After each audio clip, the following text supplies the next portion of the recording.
"He's choking!" she screamed, shoving past the security guy. Like hell she'd stand by.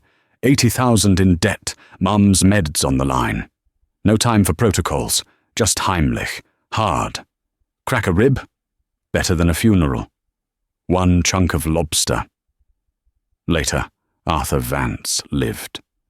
But the look he gave her wasn't thanks. It was pure ice. See, Vance didn't do gratitude. He did control. And a waitress from Queens touching him? Unforgivable. They think she'll disappear quietly with a pink slip and some bad memories. They have no idea how her quiet kindness will change everything. Someone's about to learn that 50 billion can't buy you common decency or silence. The only one who can save him isn't his high-paid security. It's her. But this isn't a fairy tale. His reaction to being saved isn't gratitude, it's suspicion. And the reward he gives her isn't a check. It's a key to a viper's nest that will change her life and his entire empire forever. The rain hammering the windows of the Gilded Quill wasn't just weather. It was an insult.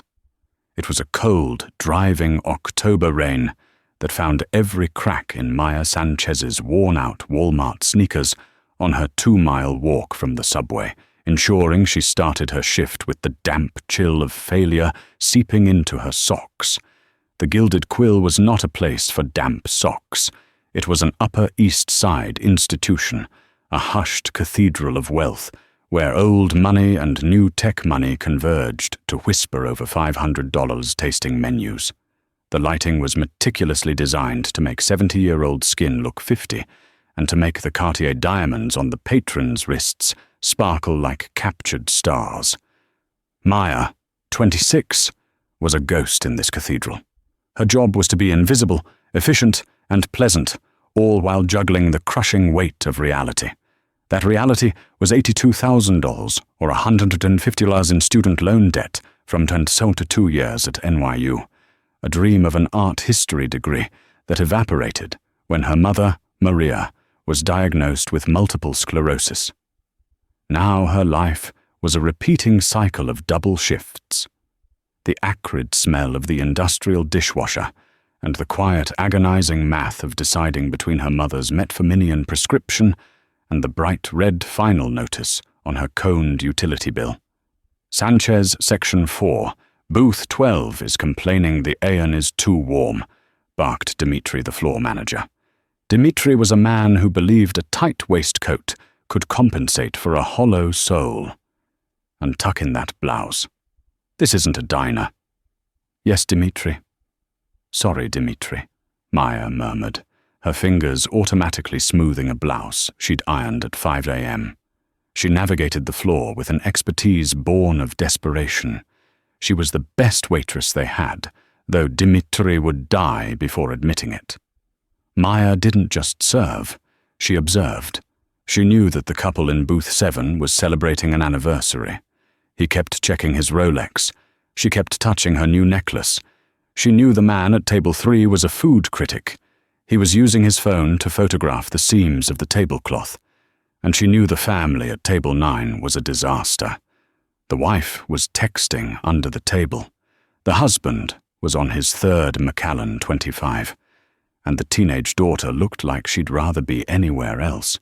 Her observation was a shield. It was a survival tactic she'd honed her whole life in this world, anticipating a need before it was spoken.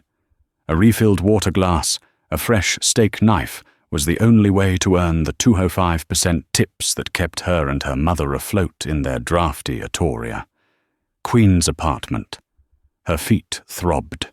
The migraine that lived permanently behind her left eye pulsed in time with the quiet Boccherini playing over the sound system. She was halfway through her 9th hour, running on stale coffee and sheer willpower, when Dimitri approached her again, his face pale. Sanchez, table 15, the VIP. Maya froze. Table 15 was the most secluded table in the restaurant, a corner nook shielded by a large, ornate privacy screen. It was reserved for politicians, A-list actors. Or who? She whispered. "Arthur Vance!" Dimitri hissed, his eyes wide. "He's here. He's alone." And his regular server just called out with a migraine. "You're up. Do not speak unless spoken to. Do not make eye contact. Do not breathe in his direction. Just take the order and get out." Mia's blood ran cold. Arthur Vance.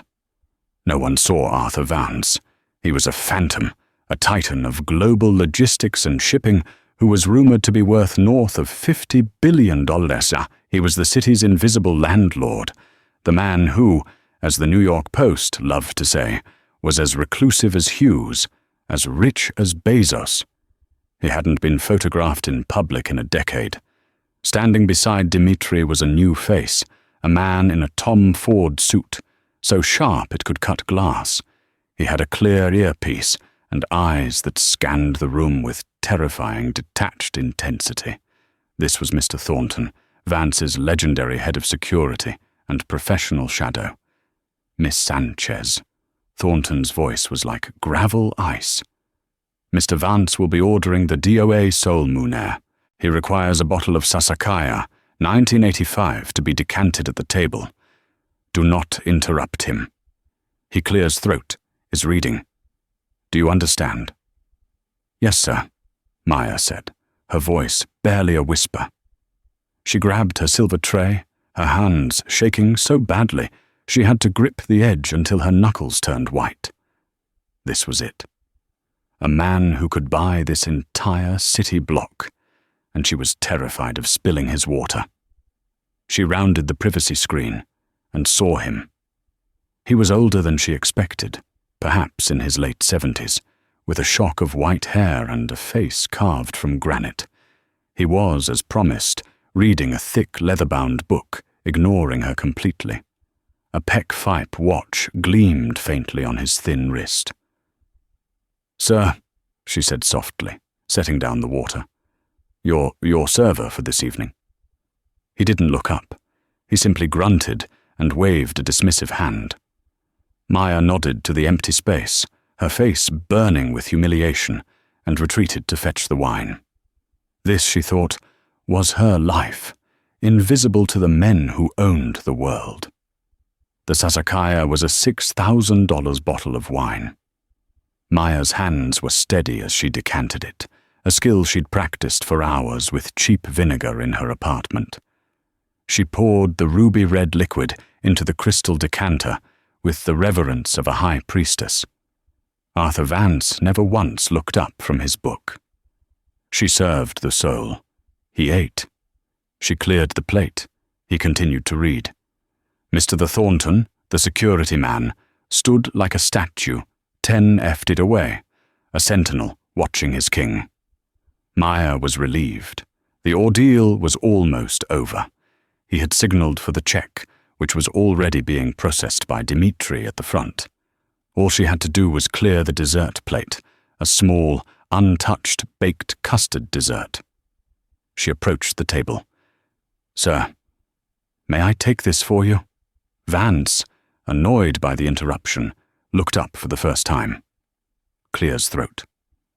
His eyes were a pale, startling blue, and they were filled with cold, profound irritation.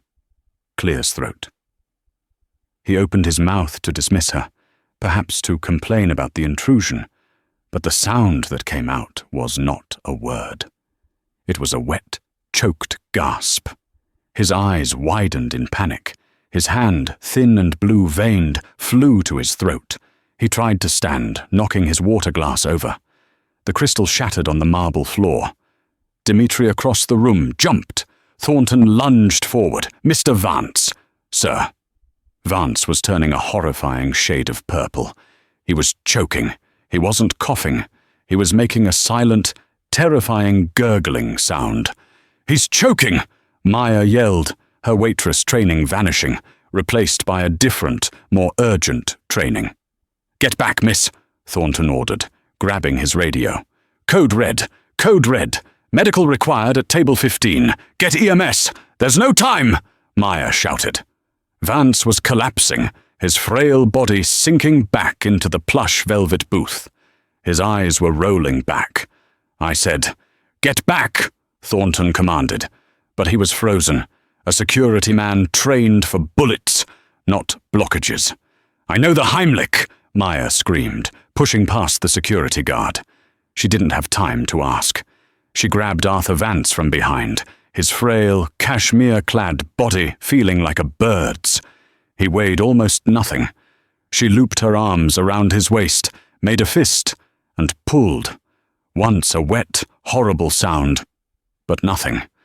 Vance's body convulsed. "Stop, you'll hurt him!" Dimitri shrieked from the sideline. "He's dying!" Maya screamed back, tears of panic in her eyes. She repositioned her grip just below his ribs and used every ounce of her strength. She thought of her mother, of the CPR classes she'd been forced to take. Be aggressive. Ribs break. It's snorts. Better than death. Twice she pulled. A violent upward thrust. A small object, dark and slick, flew from his mouth and landed on the pristine white tablecloth. It was a piece of lobster. He must have poached it from another dish. It wasn't part of his order. Arthur Vance collapsed forward, gasping, sucking in air in huge, ragged, whistling breaths. His face was a mask of sweat and terror. He was alive. The entire restaurant was silent. Every patron was on their feet, staring.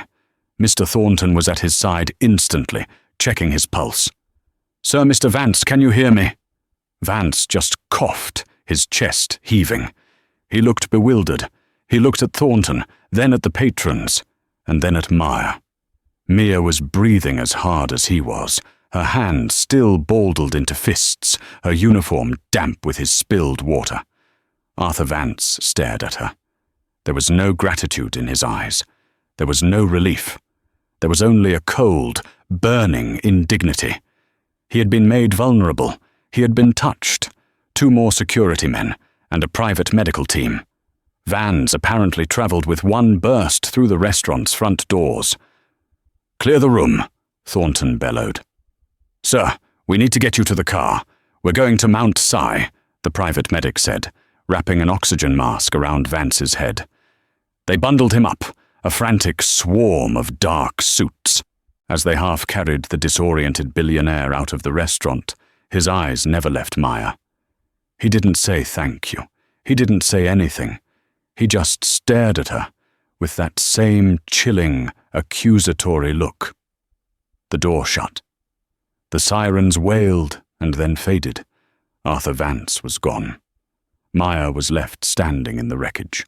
A shattered glass, an overturned chair, a $6,000 bottle of wine, half empty, and a single half-chewed piece of lobster on a white tablecloth. She finally let out the breath she'd been holding and sank into the nearest chair, her legs giving out. Dimitri marched over to her. His face was not one of relief. It was apoplectic. "Sanchez," he seethed, his voice low and trembling with rage. My office now. The opulence of Dimitri's office was a joke. It was a glorified closet with a fake mahogany desk and a world's best manager mug. But to Maya it felt like a executioner's chamber. "Do you have any idea," Dimitri began, his voice dangerously quiet, "what you have just done?" Maya's head snapped up. The adrenaline was fading, replaced by a dull, throbbing confusion. "I saved his life. He was choking. Thornton wasn't doing anything." "You assaulted a guest." Dimitri slammed his hand on the desk, rattling the mug. "You put your hands on Arthur Vance. We have protocols. We call 911.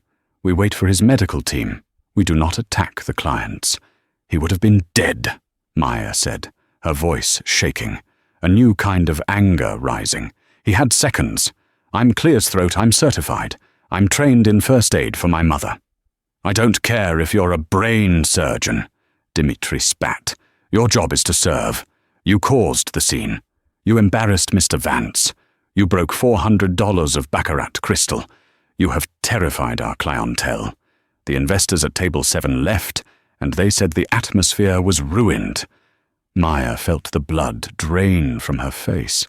This wasn't happening. This was a nightmare. Dimitri, please. I did the right thing. He was purple. The right thing was to alert Mr. Thornton, which you did, and then step away, which you didn't. Dimitri straightened his waistcoat, his face a mask of cold resolution. We are a high-end establishment, Miss Sanchez. We are not a trauma ward. Our reputation is built on discretion and calm. You provided neither. He opened his desk drawer and pulled out a pale pink slip. You're suspended, he said, sliding it across the desk. Indefinitely, pending a review of the incident, and pending a decision from Mr. Vance's team on whether or not they intend to press charges. The words hit Mir like a physical blow. Press charges for saving his life. For battery, Dimitri said coldly.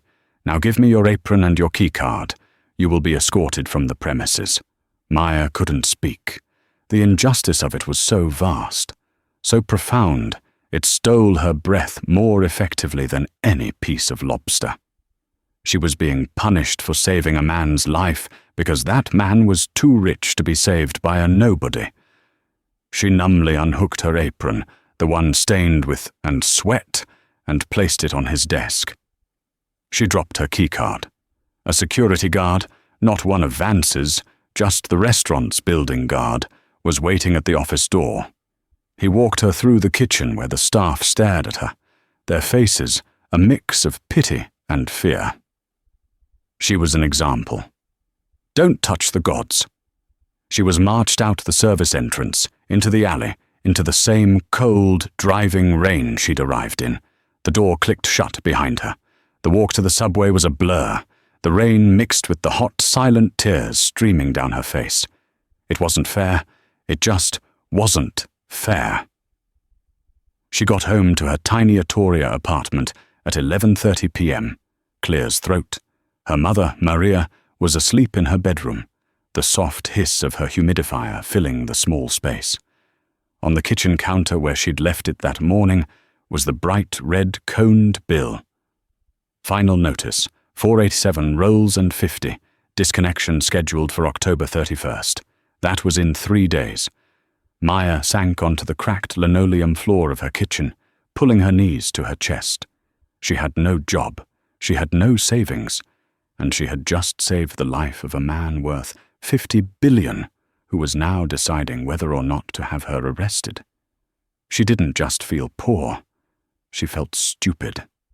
She had believed for one insane second that doing the right thing mattered. In their world, it didn't. All that mattered was the velvet rope, and she was and always would be on the wrong side of it.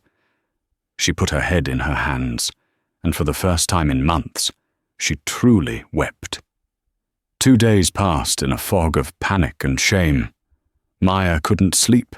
She spent her hours applying for jobs online, Starbucks, Olive Garden, a receptionist at a dental office, anything. Her inbox was silent. She watched the coned bill on her counter like it was a bomb. Her mother, sensing her despair, tried to be cheerful. Maybe it's a blessing, Mika. That place was killing you. Something better will come. Sure, Mum. Something better? Maya replied, forcing a smile while her stomach churned with acid. On the 3rd day, Friday at noon, the buzzer rang. Maya ignored it. It was probably a package for a neighbor. It rang again. A long, insistent, impatient buzz. She went to the intercom. Hello. A familiar gravel ice voice came through the speaker. Miss Sanchez, this is Mr. Thornton. I am downstairs. I suggest you let me in. Clear's throat. Maya's heart stopped. They were pressing charges. He was here with the police. She was going to be arrested in front of her sick mother. I'm coming down, she stammered. She ran a brush through her hair, threw on a faded NYU hoodie, and took the stairs 2 at a time, her Clear's throat, mind racing. What do I say? I need a lawyer. I can't afford a lawyer. When she burst through the lobby doors onto the rain-sicked street of her humble Atoria block, she stopped dead. There were no police cars. There was only a single car parked at the curb. A car so out of place it looked like a spaceship had landed. It was a black Rolls-Royce Cullinan, gleaming under the grey sky, its engine purring silently. Her neighbours, Mr. and Mrs. Patel from 3B, was staring at it from their window. Mr. Thornton stood beside the car, holding a sleek aluminum briefcase. He was wearing another perfectly tailored suit, this time a dark charcoal brony, and he looked at Mia's hoodie and leggings with open disdain. "Miss Sanchez," he said, not offering a hand. "You've been difficult to reach." "My phone's been off," she lied, too embarrassed to say the service was spotty, because she was on the cheapest plan. Are you here to arrest me?" Thornton almost smiled. It was a cold, reptilian twitch of the lips. Mr. Vance is not interested in legal action. He considers the matter closed. He does, however, believe in compensating for services rendered. He snapped open the briefcase. Maya gasped. It was full of cash, stacks of $100 bills neatly bound. $10,000, Thornton said, his voice flat. "It is a one-time gesture of appreciation for your discretion. $10,000. It was the Conid bill. It was 3 months' rent. It was her mother's medication for a year. It was a buffer. It was air. She could breathe. She reached for it. Her hand." Clear's throat, trembling. "Oh," Thornton said, snapping the briefcase shut. "The paperwork first." He pulled a thick sheath of documents from his overcoat and a sleek Mont Blanc pen. "This is a non-disclosure agreement, standard practice. It states that you will never speak of the incident on Tuesday night. Not to the press, not to your friends, not to your family. You will never repeat Mr. Advance's, his name." Clear's throat. "You will never state that you met him, saw him, or touched him. You will, for all intents and purposes, forget it ever happened. Sign, and the money is yours." Maya looked at the dense legal text. "Hereby agrees to perpetual silence, significant financial and criminal penalties, infringement of privacy." This wasn't a thank you. This was a threat. This was hush money. This was the same as Dimitri's pink slip.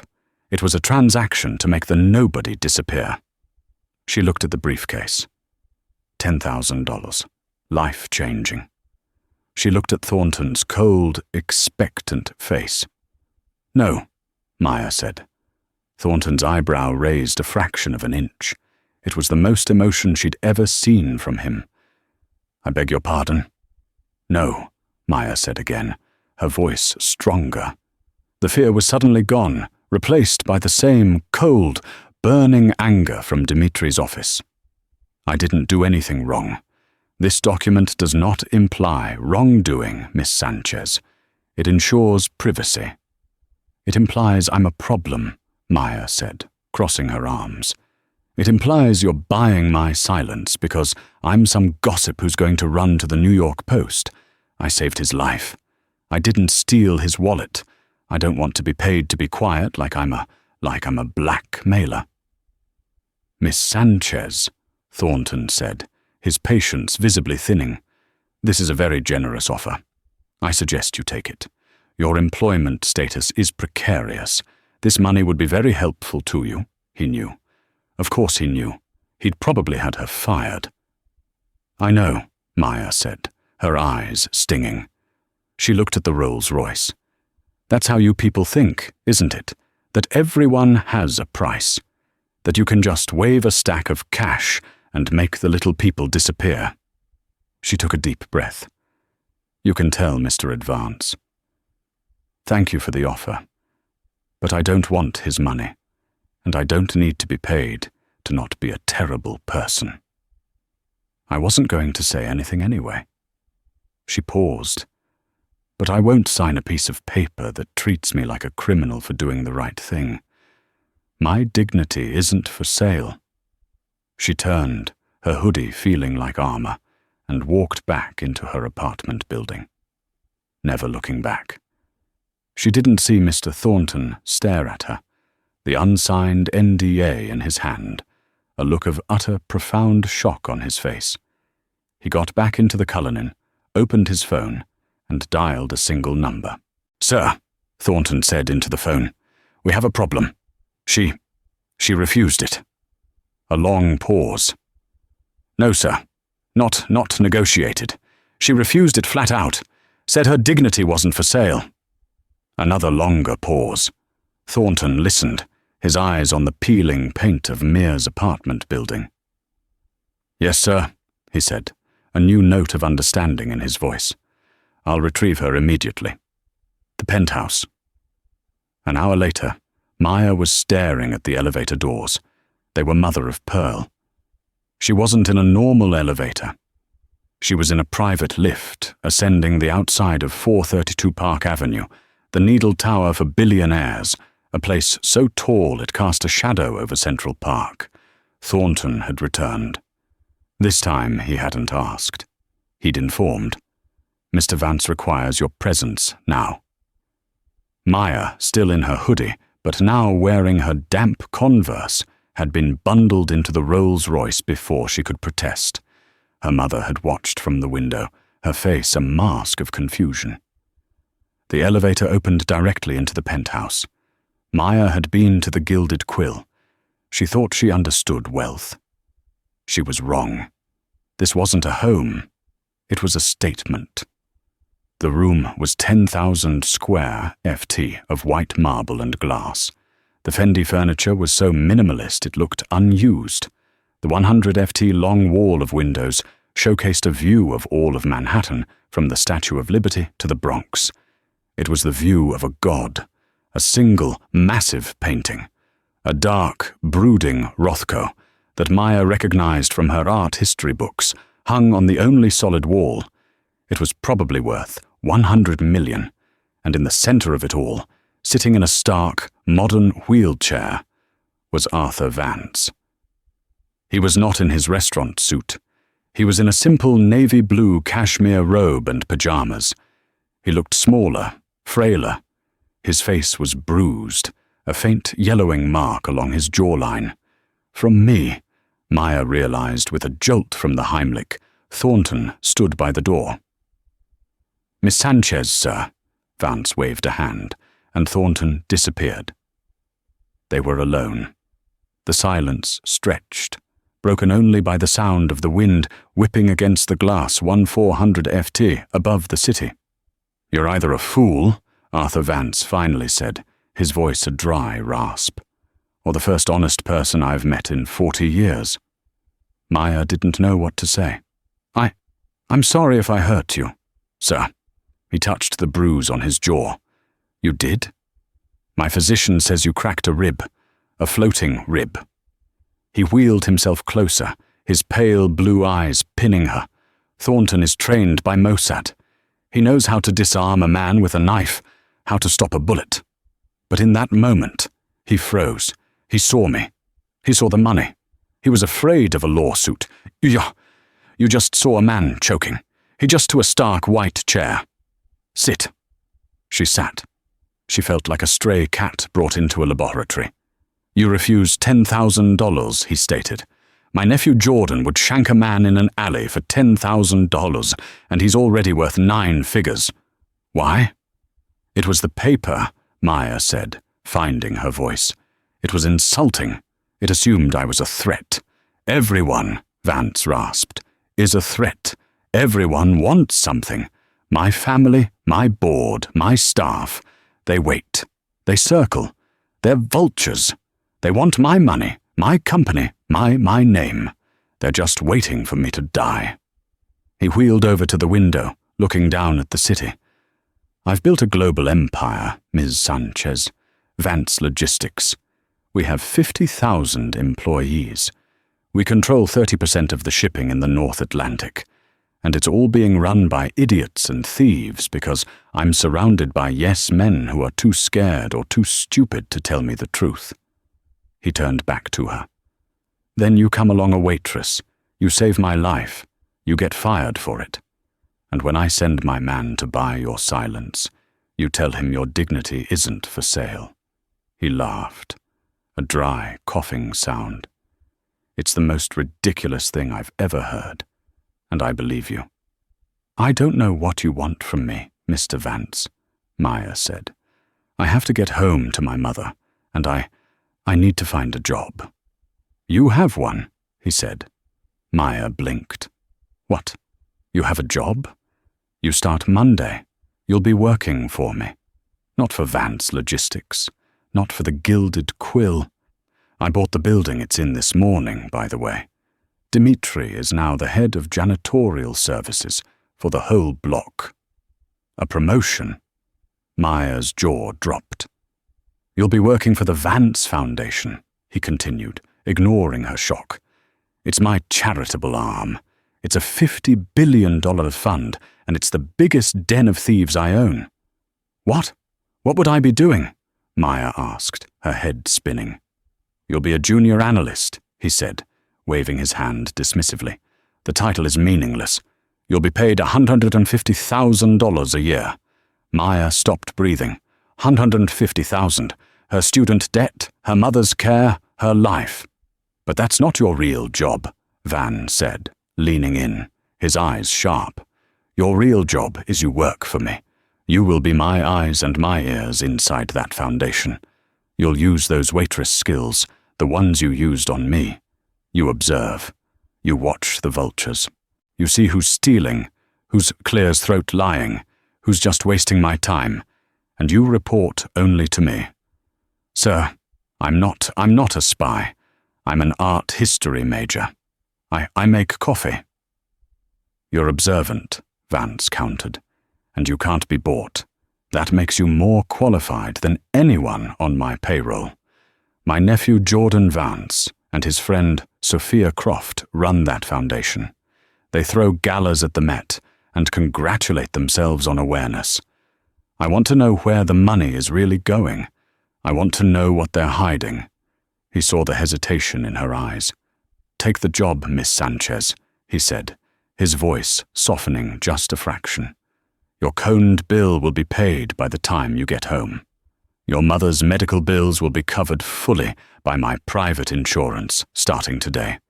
Your student loans will be paid in full by the end of the week. Maya looked at him, tears welling in her eyes. It was a golden cage. It was a deal with a devil. But it was everything. Why? She whispered. Why me? Because, Arthur Vance said, rolling to his desk, you're the only person in this city who doesn't see me as a walking, talking check. You just saw a man who needed help. He looked up, his gaze unblinking. Don't disappoint me. The Vance Foundation's offices were the opposite of Arthur's penthouse, where his home was cold, sterile, and modern. The foundation was a masterpiece of classic taste.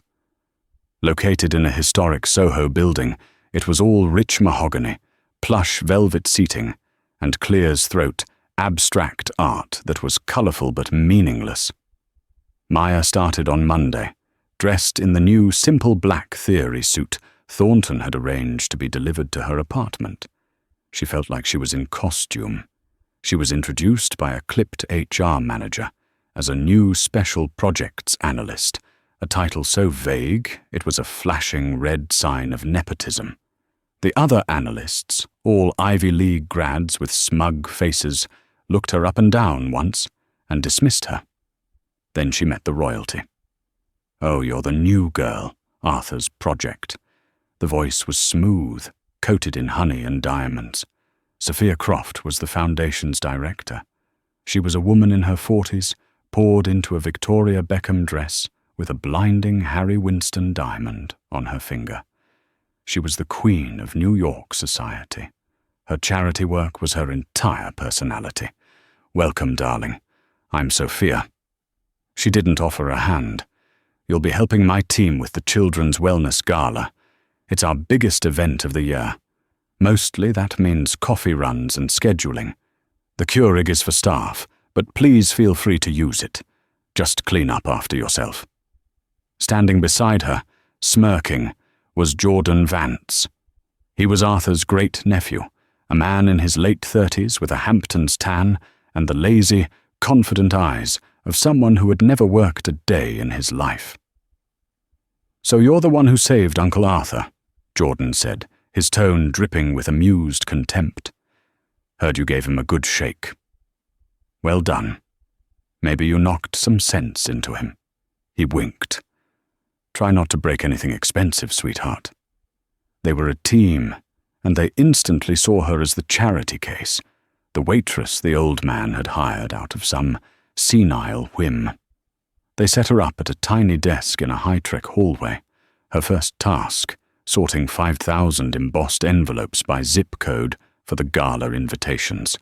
It was mindless, humiliating work. But Maya had been a waitress. She knew how to be invisible. She knew how to listen. And as she sorted envelopes, she listened. She heard Sophia on the phone with a vendor for the gala. "The invoice must read logistical services, darling, not entertainment. Entertainment is so messy for the auditors." She heard Jordan arguing with an accountant. "I don't care what the budget is. The Atlantic Solutions consulting fee is non-negotiable. It's a preferred vendor. Pay it." For 2 weeks, Maya was the perfect mindless drone. She fetched coffee, she booked Ubers, she sorted mail, and she watched. She watched Sophia sign off on invoices for gala floral arrangements that cost $300,000. She watched Jordan take 3-hour client lunches every day. Her real job reporting to Arthur was cloak and dagger. Once a week, Mr. Thornton would pick her up in a nondescript suburban blocks from her apartment. She would be driven to a private, secure location, once a bank vault, once a closed museum where Arthur Vance waited. "What have you found?" he'd rasp, looking weaker each time. "They're sloppy," Maya reported on their 3rd meeting. "They're not even hiding it. Sophia is inflating all the vendor costs for the gala. I think she's getting kickbacks, but Jordan, he's the real problem." My nephew Vance sighed. "What's the parasite done now? He's using a shell company. Mia said he mentions it all the time. Atlantic Solutions. I think it's his.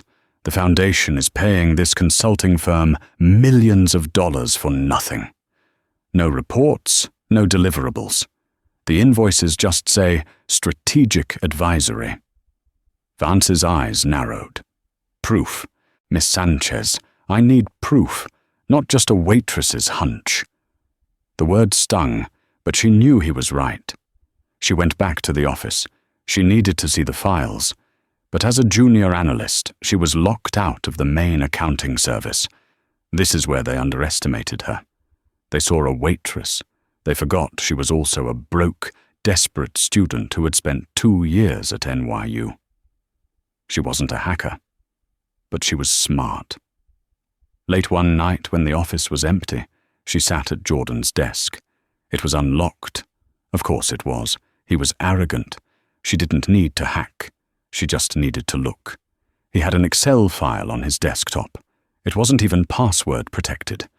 Gala budget for Jordan Private XLSX. She opened it. It was a shadow ledger.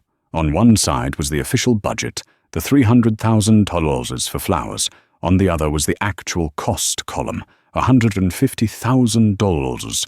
The $150,000 difference was wired to a separate account. And then she found the Atlantic Solutions tab. It was a list of payments, millions of dollars over the last 2 years. And at the bottom, an incorporation document for Atlantic Solutions, registered in the Cayman Islands.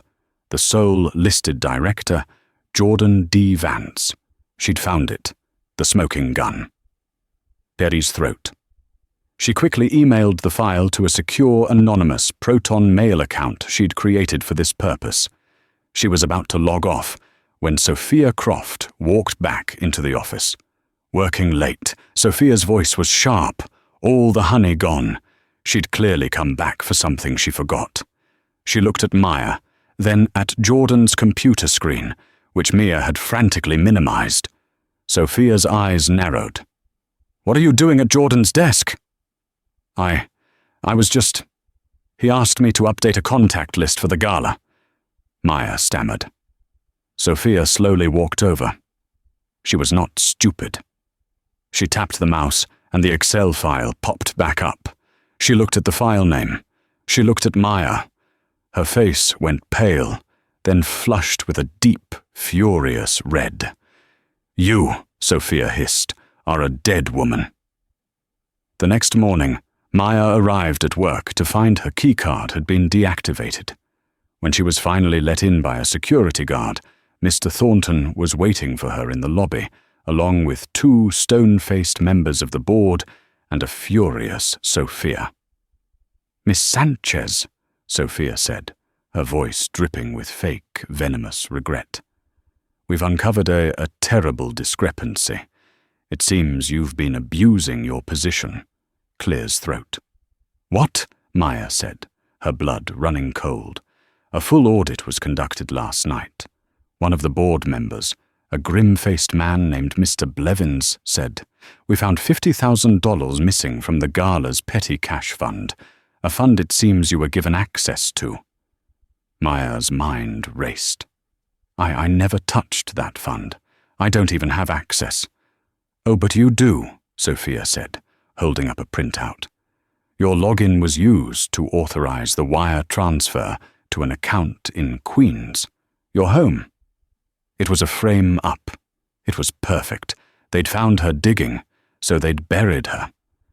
They'd used her as the scapegoat for a different theft to discredit her before she could use the Excel file." "This is insane," Maya said, looking to Thornton for help.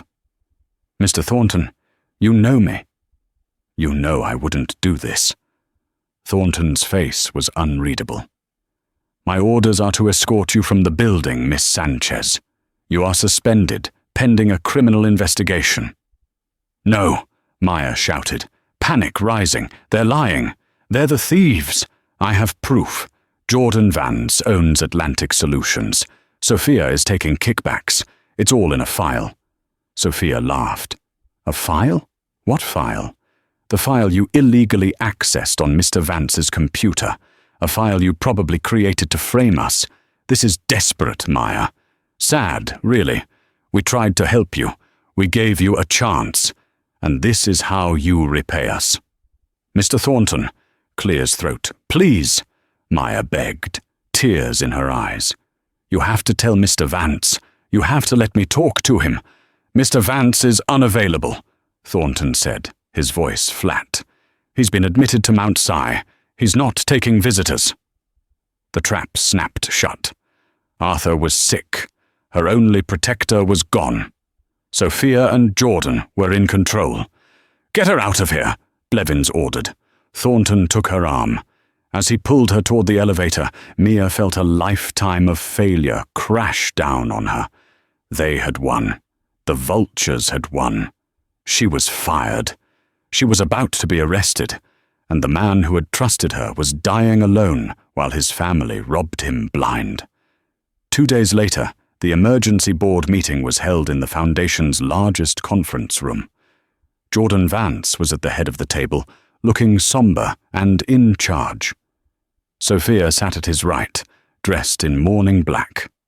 "As you all know," Jordan began, his voice grave, "my great-uncle Arthur is very unwell. His doctors at Mount Sinai have informed us. He is no longer capable of making cogent decisions. In his absence, and as per the Foundation's bylaws, I and Miss Croft are taking interim control." The board members murmured their assent. "Our first and most painful order of business," Sophia said, "is the unfortunate matter of the theft perpetrated by Maya Sanchez. We have filed a formal police report. It's a tragedy. She was a troubled young woman we all tried to help." "A viper we let into the nest," Jordan added. "But we have contained the damage, and we can now move forward with the Foundation's important work." Starting with the double doors of the conference room burst open. Everyone turned. Maya Sanchez stood in the doorway. She was not in a suit. She was in her old NYU hoodie and jeans. She looked exhausted, but her eyes were on fire. What is the meaning of this? Blevins roared. Security. She's not alone. A new voice. Mr. Thornton stepped into the room from behind Mir, and behind him, being pushed in a wheelchair by a private nurse, was Arthur Vance. He looked like a ghost. He was skeletal, an oxygen tube in his nose, but his pale blue eyes were burning with a cold fire. "Jordan," Arthur rasped. The room went dead silent. Uncle Arthur," Jordan stammered, his face draining of all color. What? What are you doing here? You're supposed to be dying," Vance finished. "Not yet. I checked myself out of Mount Si. I don't trust their doctors. Half of them are on my foundation's payroll. Sophia looked like she was going to faint. I don't understand," Blevins said. "Miss Sanchez was fired. She's under criminal investigation." "No, she's not," Vance said. "Because the $50,000 that disappeared from your petty cash, I took." He held up a cashier's check. "I used Ms. Sanchez's login from my home to see how long it would take for you vipers to turn on her. It took 6 hours. A new record." Jordan was white. "Uncle, this is irregular." "Quiet," Vance commanded, his voice weak but full of steel. "I called this meeting. Miss Sanchez, if you please. You have the floor." This was the moment Mayer had spent the last 48 hours in hiding, communicating with Thornton, who, it turned out, had always been loyal to Arthur. He had picked her up the second she'd been fired and taken her straight to a secure house to wait for Arthur's signal. Maya walked to the head of the table. She plugged a USB drive into the main monitor. "This," Maya said, her voice clear and steady, "is Gala Budget V-OR, Jordan Private Dex LSX. For the next 20 minutes, Maya Sanchez, the waitress, the girl from Queens, dismantled a $50 billion foundation. She didn't use technical jargon. She used simple, clear facts. This is the invoice from Gala Floral Designs for $300,000. This is the actual bank transfer to the florist for $150,000 or souls. And this is the second transfer for $150,000 to a private account in Switzerland owned by Sophia Croft." She clicked to the next slide. "And this is Atlantic Solutions. A consulting firm paid $8.22 million was by the foundation over 2 years for strategic advisory. And this is the Cayman Islands Incorporation document listing Mr. Jordan Vance as the sole proprietor." The room was silent. The board members looked at Jordan and Sophia with horror. "This is slander," Jordan finally choked out. "It's a fabrication. This waitress faked these documents." "Did she?" Arthur rasped. "Did she also fake the federal agents waiting in the lobby, or the team from the New York Times who received an anonymous drop of these same files 2 hours ago?" Jordan Vance stopped. He looked at his great-uncle. He looked at Ma, and he saw a checkmate. Sophia Croft made a small sound and fainted, sliding gracefully out of her chair. Jordan just stared, his empire turning to dust. "Thornton," Arthur Vance said, his voice tired, "please show Mr. Vance and Ms. Croft the door. I believe there are some gentlemen from the district attorney's office who are very eager to speak with them." As Thornton and 2 other guards hauled the sputtering Jordan to his feet, the billionaire's nephew locked eyes with Maya. His look was no longer one of contempt. It was one of pure, unadulterated hatred. "You bitch," he spat. "You will regret this." "Get him out," Arthur said. The doors closed. The room was quiet again. Arthur Vance looked at Mir, and then at his remaining board members. "Well," the old man wheezed, "it seems we have an opening for a new foundation director." Arthur Vance died 3 weeks later. He passed away not in the cold, sterile luxury of Mount Si, but in his penthouse, looking out over the city he owned. Maya was with him, Clear's throat. In those 3 weeks, he had been a whirlwind of activity. He'd dissolved the old board. He'd initiated lawsuits to reclaim every dollar Jordan and Sophia had stolen. And he'd spent hours talking to Maya. He didn't talk about the company or the money. He talked about his wife, who had died 30 years prior.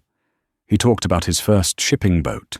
He talked about the Rothko on the wall and how it reminded him of the beautiful, infinite emptiness of the open ocean. Maya, in turn, told him about her art history dreams, about her mother, about the suffocating weight of debt. He just listened. On his last day, his voice was barely a whisper. The nurse had left the room. It was just the two of them. It's all a game, Maya. He wheezes his eyes on the setting sun. You spend 80 years building a castle, and you fill it with people, and you realize, too late. They're not there for you. They're there for the castle. They're just waiting to tear it apart. I was there for you, Arthur, she said softly, holding his thin, cold hand. Yes, he said. You were. He coughed, a dry, painful sound. My lawyers were here this morning. The reaction to your good deed. It's done. The foundation, she clears throat asked. Yes, the foundation. He closed his eyes. You'll be very busy. Don't let the vultures win, Mrs. Sanchez. Don't let them win. Those were his last words. The reading of the will was a spectacle. It was held in the largest conference room at the offices of Cravath Swaine and Moore, the most powerful law firm in New York. The room was packed with the extended grasping Vance family, cousins and nephews Maya had never seen, all dressed in black, their faces masks of greedy anticipation. Maya was there in her simple black theory suit, sitting in the back with Mr. Thornton, who she'd learned was now her head of security. The lead attorney, a man named Mr. Harding, read through the standard bequests, a painting to the Met, a house to a groundskeeper. The family grew restless. And now, Harding said, we come to the bulk of the estate, specifically the $50 billion Vance Foundation and Mr. Vance's controlling interest in Vance Logistics. Jordan, out on bail, sat in the front row, a smirk on his face. He clearly believed he was untouchable. All of it is to be placed in a new ironclad trust, Harding read. Jordan leaned forward.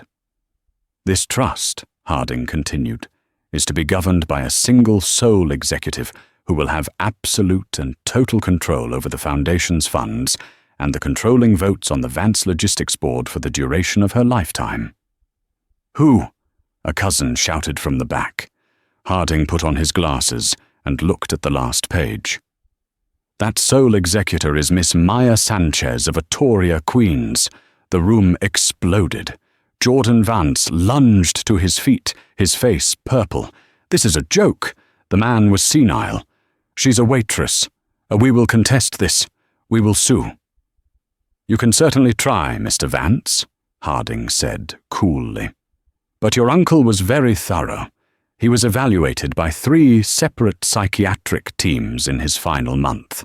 He also left specific instructions that anyone who contests the will is to be immediately and permanently disinherited from all secondary trusts, including yours. Jordan stopped, his mouth open, checkmated again, this time from the grave. The family turned as one to stare at the back of the room. They stared at Ma. Their faces were not just angry. They were horrified. Maya sat frozen, the weight of the words landing on her. Absolute control. 50 billion. A global corporation. She wasn't rich. She hadn't been given 50 billion. She had been given the responsibility of $50 billion. This was his reaction. This was the change. He didn't just give her a reward. He gave her a burden, a purpose. He gave her a life's work. He gave her the keys to the castle and a kingdom full of vultures who now answered to her. Her old life was gone. She would never be invisible again. She would be a target for the rest of her life. Maya stood up, her legs shaking. She looked at the hateful faces of the Vance family. She looked at Jordan, who was staring at her with a look of murderous defeat. Then she looked at Mr. Thornton, who simply nodded. Maya straightened her suit. She walked from the back of the room, through the gauntlet of silent, furious relatives, and stood at the head of the table next to Mr. Harding. She looked at the Vance family. Her voice, when she spoke, was quiet, clear, and steady. "Mr. Harding," she said, "please schedule my first meeting with the Vance Logistics Board for tomorrow morning, 9 a.m. She turned to Jordan. "And Jordan, my lawyers will be in touch. I believe you owe my foundation $8.2 million, said Ted, plus interest." She turned, and with Mr. Thornton at her side, she walked out of the room, not as a waitress, but as the most powerful and most endangered woman in New York. Maya's old life is over, but her new life has just begun. She's no longer a poor waitress. She's the head of a $50 billion empire. But the vultures Arthur warned her about are still circling. His family is furious, and they will stop at nothing to take back what they believe is theirs. Maya may have survived the gilded quill, but will she survive the boardroom? What do you think Maya should do first? Let us know in the comments below. This story shows that sometimes the greatest reward isn't money, it's a mission. If you were moved by Maya's incredible journey, please hit that like button. Share this video with someone who needs to see it, and make sure you subscribe to our channel for more life-changing stories you won't find anywhere else. What would you have done in her position?